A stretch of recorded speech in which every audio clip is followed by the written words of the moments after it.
রূপা ছদ্মবেশে থাকা মিথিলাকে চিনে ফেলে। রূপা কি পারবে সোনাকে আর নিজেকে মিথিলার হাত থেকে রক্ষা করতে?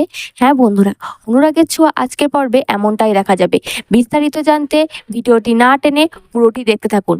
ছোঁয়া আজকের পর্বে মূলত দেখা যায় দীপা তবলাকে মিসকার বাড়িতে গিয়ে বিয়ের খোঁজ করতে বলে।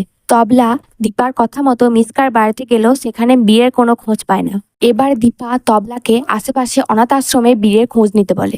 অন্যদিকে রূপা মিসকাকে চিনতে পারলেও সে বাড়ির অন্য কাউকে কথা জানায় না। সে সোনাকে কিছু খাবার দেয় আর বলে খিদে পেলে ওই খাবারগুলোই খেতে। অন্য কেউ কোনো খাবার দিলে সেগুলি খেতে বারণ করে রূপা।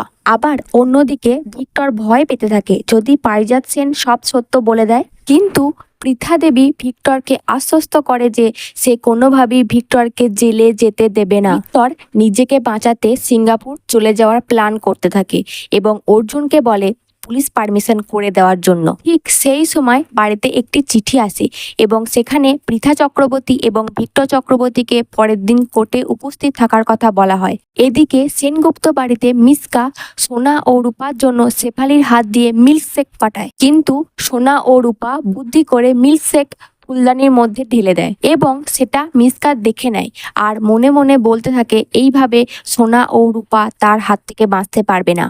এদিকে দীপার উকিল দীপাকে জানায় সে বীরের ঘর তল্লাশি করে যেটা খুঁজছিল সেটা সে পেয়ে গেছে। এবার কি দীপা মুক্তি পাবে? আপনাদের কি মনে হয়? জানতে হলে চোখ রাখুন টলিউড গল্পে। আর অনুরাগের ছোঁয়ার পরবর্তী আপডেট পেতে চ্যানেলটিকে সাবস্ক্রাইব করে পাশে থাকা বেল আইকনটি অবশ্যই ক্লিক করে রাখুন। ভালো লাগলে লাইক করতে ভুলবেন না কিন্তু।